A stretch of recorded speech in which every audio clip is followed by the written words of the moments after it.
Hi. Point 1, 2.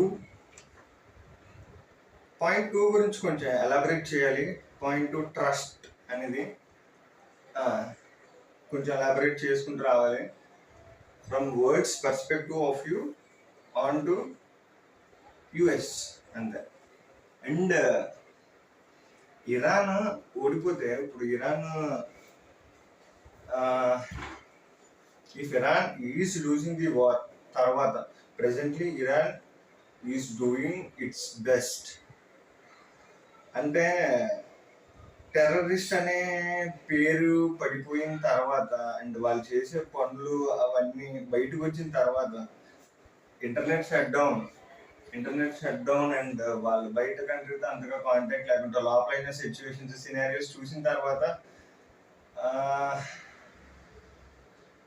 ఎలా ఉంటుంది, convincing గా ఉండదు అనమాట to live in that country అనే టైప్ లో. బట్ ఏంటంటే వీళ్ళు తెగించే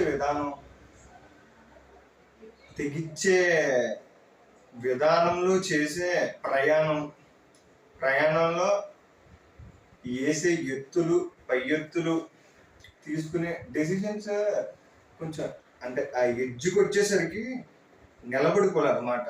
ఆ ఎడ్జ్కి వచ్చేసరికి స్లిప్ అవుతున్నట్టు అనిపిస్తుంది. చూడండి, చెప్తాను ఎలానో. ఇప్పుడు చాలా గట్టిగా నిలబడి చాలా అటాక్స్ చేశారు. యుఎస్ డిఫెన్స్ బేసెస్ ఎక్కడైతే ఉన్నాయో అరౌండ్ ఇరాన్, ఇదంతా చేసుకుంటూ వెళ్ళారు. Coming last 3-4 days. నిన్న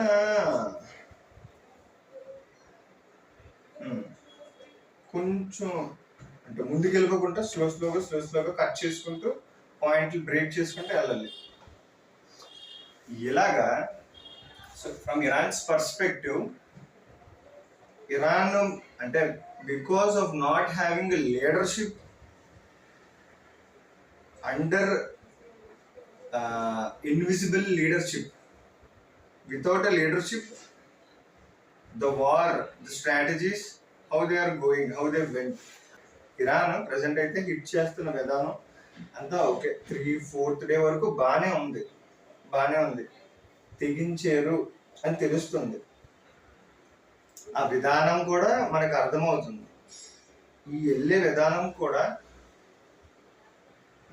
పాయింట్ పెడుతున్నాను చూడండి. ట్రస్ట్ మాట్లాడదాం దీంతో. ఈ పాయింట్ తర్వాత ట్రస్ట్ లోకి వెళ్దాం. పాయింట్ టూ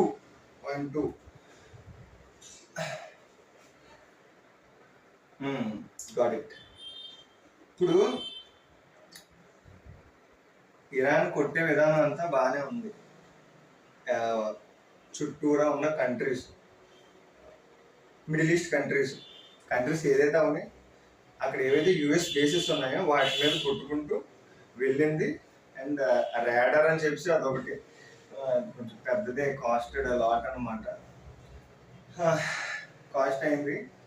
వెళ్తూ అటువైపు యూకే సైడ్ సైప్రస్ ఒకటినా, నెక్స్ట్ టర్కీ మీద యుఎస్ బేస్ అటువైపు వెళ్ళాల్సింది ఎయిర్లోనే ఇంటర్సెప్ట్ చేసి న్యూట్రల్ చేశారు. బట్ నాటోకి వెళ్ళాల్సినంత అవసరం లేదు. There are complete Muslims 2 types కదా, సున్నీ షా అని చెప్పి వాళ్ళిద్దరు ఆపోజిట్ అనమాట. వీళ్ళిద్దరికి ఇజ్రాయెల్ అంటే పడదు. బట్ వీళ్ళ రిలీజియస్ మ్యాటర్లోకి వచ్చేసరికి ఇరాన్కి టర్కీకి ముందే పడదు. అందరికీ తెలిసిందే. వీళ్ళిద్దరికి కంబైన్డ్గా ఇజ్రాయెల్ అంటే పడదు. ఓకే, అది పక్కన పెడితే మనం డీటెయిల్గా వార్లోకి వెళ్ళకుండా పైన ప్యాటర్న్స్ చూసుకుంటూ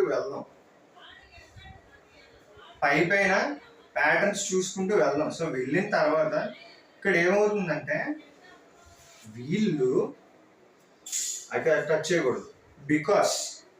బికాస్ ఆల్రెడీ వన్ ప్యాటర్న్ ఏదైతే ఉందో అది World War IIకి కన్క్లూడ్ చేసేసింది అనమాట. World War II ఇలాంటి ప్యాటర్న్ వితౌట్ లీడర్షిప్. వీళ్ళు ఏమి చేశారు, వీళ్ళు ఎక్కడైతే దాడి చేయాలో అక్కడ చేసుకుంటూ వెళ్ళారు. ఎక్కడైతే చేయాలో అక్కడ చేసుకుంటూ వెళ్ళిపోయారు. వెళ్ళిపోయిన తర్వాత టర్కీ వైపు కానీ సైప్రస్ అటు అటు అటు వెళ్ళకూడదు, బట్ యుఎస్ బేస్ ఉంది, ఎనీ ఛాన్స్ ఉంటే వాళ్ళు మన మీద దాడి చేస్తారని చెప్పి అటువైపు వెళ్ళిపోయారు. బట్ ఒక దేశం మీద అకార్డింగ్ టు నాటో,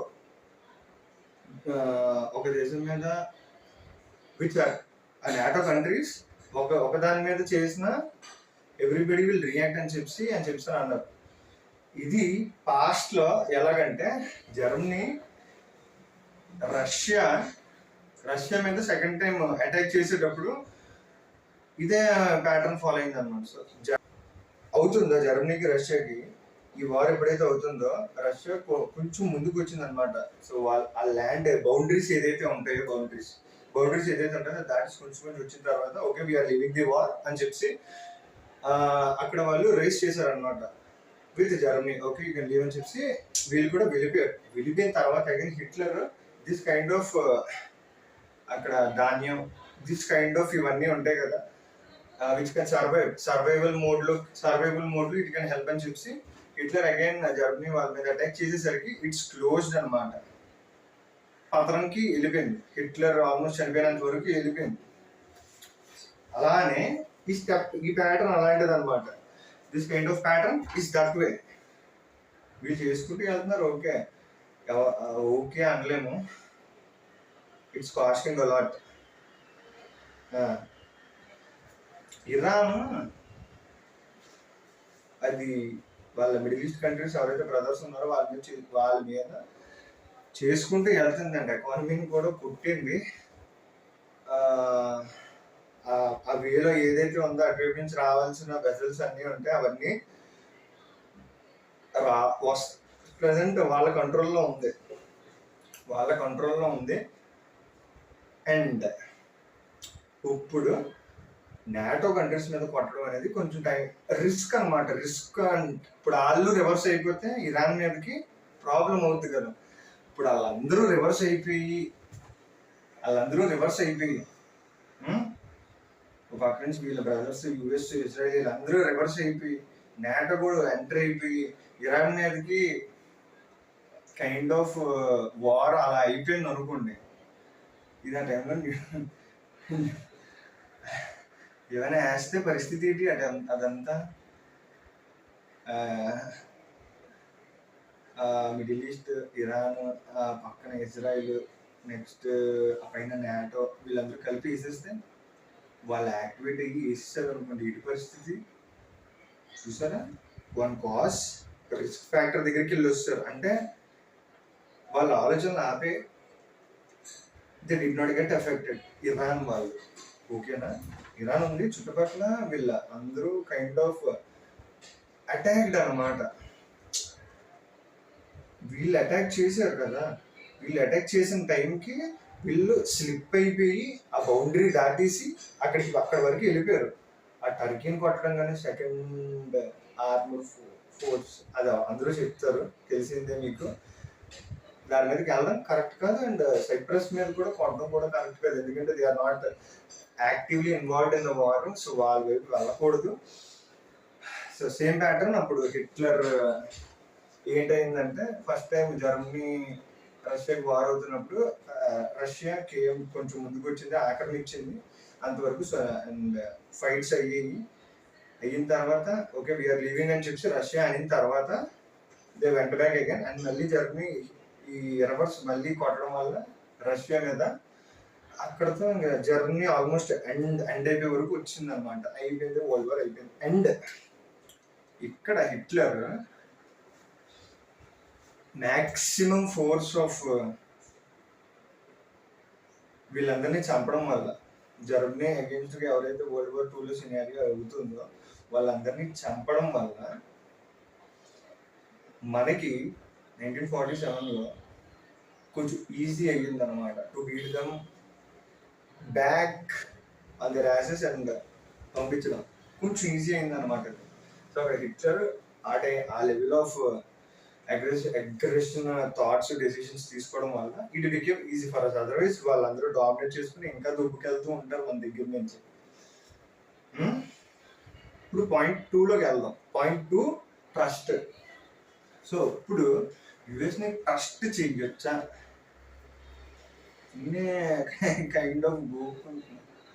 ట్రస్ట్ చేయొచ్చా యుఎస్ని? వీళ్ళ ఇన్ఫ్రాస్ట్రక్చర్ ఎవరిది? Syria, Qatar, next Saudi Arabia, Dubai, next పైన ఇంకేదో ఉంది,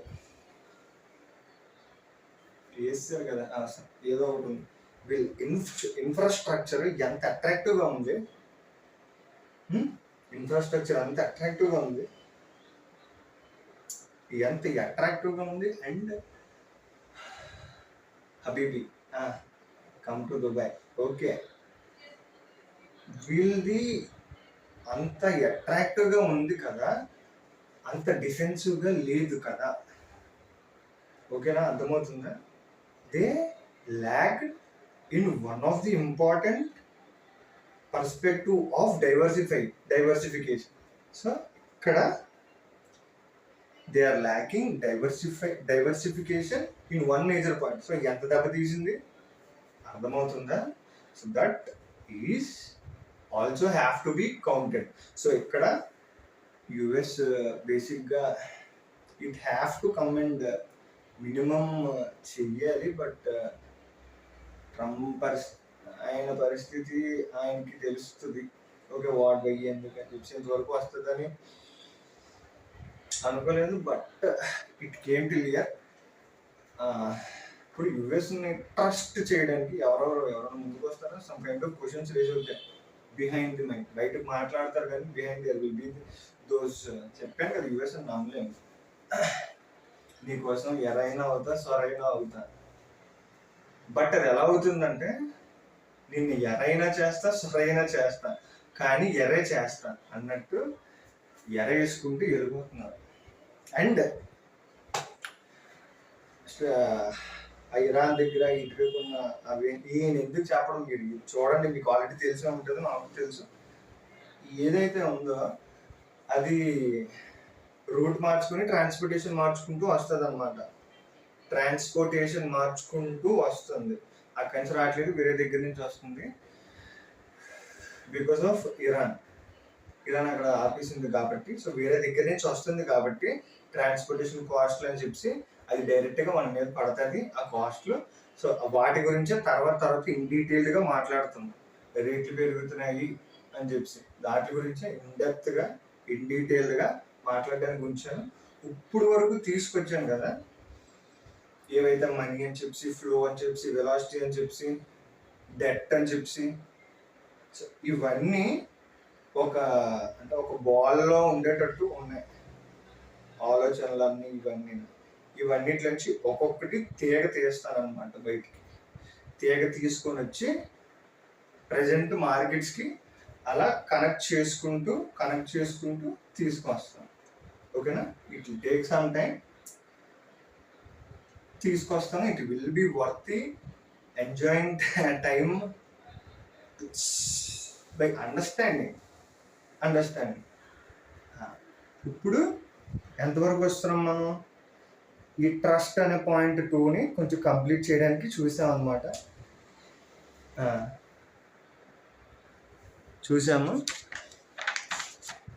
కొంచెం చూస్తాను.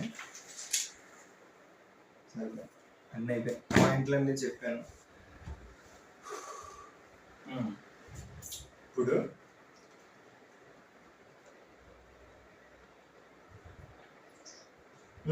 ఇరాన్ యుఎస్ కంట్రోల్లోకి వస్తే ఏమవుతుంది దాని గురించి చూద్దాం. ప్రెసెంట్ అయితే మార్కెట్స్ ఎక్కువ పడిపోతాయి అని చెప్పి అనుకున్నారు, కానీ అంత వెళ్ళలేదు. ఇట్ వాజ్ క్వైట్ రికవరీ, చిన్న రికవరీ. ఈ రికవరీ ఏంటి, ఈ వాలటాలిటీ ఏంటి, ముందు మంచి కాన్సెప్ట్స్ అనమాట. So you can read people, you can read their patterns, and you will read markets from your perspective. ఆ స్పాంటేనియస్నెస్ వచ్చేది నేను చేస్తాను. ఆ ఇన్స్టింక్ట్స్ వల్ల డెసిషన్స్ ఎలా తీసుకోవాలో నేను మీకు వస్తుంది ఆటోమేటిక్గా. అది వెలుగుతూ ఉంటుంది అనమాట. That is the blind spots mechanism. Working in blind spots. So Iran దగ్గర ఏంటున్నాయి, ఇరాన్ దగ్గర మంచి జియోగ్రఫీ ఉంది. ఈ జియోగ్రఫీ యూఎస్ చేతిలోకి వెళ్తే so call that puppet which want to come in to Iran and rule ఏమవుతుంది అని చెప్పి చూద్దాం. ఇది ఇంపార్టెంట్, ఇది బాగుంటుంది అనమాట. సో ఇరాన్ దగ్గర యురేనియం ఉంది, ఇరాన్ దగ్గర జియోగ్రఫీ ఉంది, ఇరాన్ దగ్గర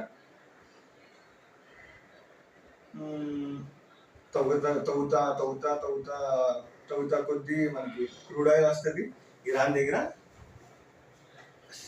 ఆ దారి ఏదైతే ఉందో ఆ దారి ఉందన్నమాట. ఆ దారి మొత్తం కంట్రోల్లోకి వస్తుంది. ఎవరి కంట్రోల్లోకి వస్తుంది? యుఎస్ కంట్రోల్లోకి వస్తుంది. ఇరాన్ పెట్టుకుని వెళ్తాయి. ఇరాన్ మా యుఎస్ చేతిలోకి వెళ్తాయి. యుఎస్ చేతిలోకి వెళ్తే ఇన్ని ఉన్నాయన్నమాట. దీంతో దేన్ని కంట్రోల్ చేస్తారు? చైనాని కంట్రోల్ చేస్తారు దీంతో. సో దీంతో చైనాని కంట్రోల్ చేయవచ్చు. అండ్ మనకు కూడా అక్కడి నుంచి వస్తుంది. మనం ఏమైనా అంటే కైండ్ ఆఫ్ ఇండియాకి మనం ఏమైనా కంట్రోల్ చేయొచ్చు అనే పాయింట్లో వెళ్ళిపోద్ది అనమాట. సో యుఎస్కి ఒకసారి చైనాని కంట్రోల్ చేసే అంటే చైనాకు ఒక దారి, ఒక వే ఆఫ్ కంట్రోలింగ్ చైనాని చేయొచ్చు. అక్కడి నుంచి దాన్ని అలా రూట్స్ పెంచుకుంటూ ఆల్మోస్ట్ చైనాని కంట్రోల్ చేయొచ్చు అనే పాయింట్లోని యుఎస్ ఉంటుంది. అండ్ ఇంకోటి ఇండియా, మనకి మ్యాక్స్ క్రూడ్ ఆయిల్ వచ్చేది అక్కడి నుంచి. అండ్ రష్యా హెల్పింగ్ హ్యాండ్ అయ్యింది కాబట్టి ఇట్ విల్ బి అంటే క్రూడ్ గురించి ప్రజెంట్ అయితే రేట్లు అయితే పెరుగుతాయి. ట్రాన్స్పోర్టేషన్ కాస్ట్ మన మీద పడుతుంది. ఆ టైం ఏదైతే ఉందో ఆ కాస్ట్ మన మీద పడుతుంది. దానికి మనం ఏం చేయలేము, పడుద్ది. వీటి గురించి మాట్లాడుకున్న తర్వాత సో అందుకే ఆ మనీ కాన్సెప్ట్ ఏదో ఒక రకంగా మీకు సెన్సిబుల్గా ఉండాలి అని చెప్పి పెట్టాను. ఆ కాన్సెప్ట్స్ ఇలా ఉన్నాయన్నమాట. అంటే ఒకటి తీగలు తీసుకుంటూ వచ్చి కనెక్ట్ చేసి ప్రజెంట్ మార్కెట్కి డెసిషన్స్ కరెక్ట్ తీసుకుంటున్నారా, దానికి తగినట్టు మన డెసిషన్స్ తీసుకోవాలి అని చెప్పి ఇంకొకరు రెడీ అయితే చాలు. ఎవరు చూస్తున్నారో వాళ్ళ ఇంట్లో ఒకరు, అలాంటిది అనమాట. సో ఇరాన్ ఆ చేతిలోకి వెళ్ళిపోతే, యుఎస్ చేతిలోకి వెళ్ళిపోతే ఇది పరిస్థితి. సో న్యూక్లియర్కి ఏమైతే ఉండాలో యురేనియం యూజ్ చేసుకొని ఎలా అయితే రావాలో యురేనియం యుఎస్ చేతిలోకి వెళ్తుంది. నెక్స్ట్ క్రూడ్ ఆయిల్ వెళ్తుంది ఆ చేతిలోకి. ఇప్పుడు యుఎస్ చేతిలో అంటే పెద్ద ఏరియా కదా, ఈ పెద్ద ఏరియాతో కంట్రోల్ బాగా చేస్తారు. అక్కడి నుంచి కంట్రోల్ వస్తుంది అనమాట యుఎస్కి. ఒకవేళ అక్కడ దిగితే మాత్రం ఆ ఇరాన్లోకి క్రూడ్ ఆయిల్ మీద కంట్రోల్ వస్తుంది, ఆ స్ట్రెయిట్ ఆఫ్ హార్మోజ్ మీద కంట్రోల్ వస్తుంది. కంట్రోల్ వచ్చిన తర్వాత నెక్స్ట్ చైనా ఎలా కంట్రోల్ చేయాలో కైండ్ ఆఫ్ ఒక దారి ఎత్తుక్కుంటుంది. ఆ ఎత్తుక్కుని వచ్చిన దారిలో ఎలా అయితే చైనాని కంట్రోల్ చేద్దాం అనుకుంటున్నారో అక్కడ రూట్స్ పెరుగుకుంటూ మ్యాక్సిమం కంట్రోల్ చేయడానికి ట్రై చేస్తుంది యుఎస్సి ఒక్క దారితో. అండ్ మనకు కూడా మ్యాక్సిమం అక్కడి నుంచి వస్తుంది. మనం ఏమైనా సో ఇది ఏం చేస్తుంది, వీళ్ళకి ఏదైతే అవసరం ఉన్నదో, కంట్రీస్కి ఏదైతే అవసరం ఉన్నదో అక్కడి నుంచి కంట్రోల్ చేద్దాం అన్నట్టు రివర్స్లో వెళ్తుంది అనమాట. అక్కడికి వచ్చి రివర్స్లో వెళ్తుంది. ఇవి అయ్యే సినారియోస్ ఒకవేళ అయితే. చూద్దాం ఏమవుతుందో. అంటే సేమ్ ప్యాటర్న్స్ సుప్రీంకి ఏవైతే ఉన్నాయో అలాంటి ప్యాటర్న్స్ మన తాతకు కూడా ఉన్నాయి, డీజేటీకి ఆయనకు కూడా ఉన్నాయని అనుకున్నాం కదా. ఉన్నాం, అలాంటిది ఏదో న్యూస్ వచ్చింది అంట. రిలీజియస్ గురించి మాట్లాడడం, ఈ వార్ ఇరాన్కి యుఎస్కి వార్ అయిపోతే దేవుడు జీసస్ ఆయన వస్తారంట, అలాంటిది ఏదో పోర్ట్రే అవుతుందంట అక్కడ న్యూస్. ఓకే, మనం చెప్పింది కొంచెం ముందుకుంది అని చెప్పి అనుకుంటున్నాను. చూద్దాం సినారియోస్ ఏముంటాయి, దాన్ని బట్టి ఏముంది, వీళ్ళు ఏం తీసుకుంటారు అని చెప్పి. ఇప్పుడు మన రష్యాతో డీల్ మాట్లాడుకుందాం అనుకుంటాం ఆయిల్ది. ఈడు ఈయన టారిఫ్ అని చెప్పి 2 సంవత్సరాలు బొక్కెట్టాడు. అంటే పిచ్చి డెసిషన్లు తీసుకొని జాంకాయ్ డెసిషన్లు తీసుకొని జాంకాయ్ ఓకే పెద్ద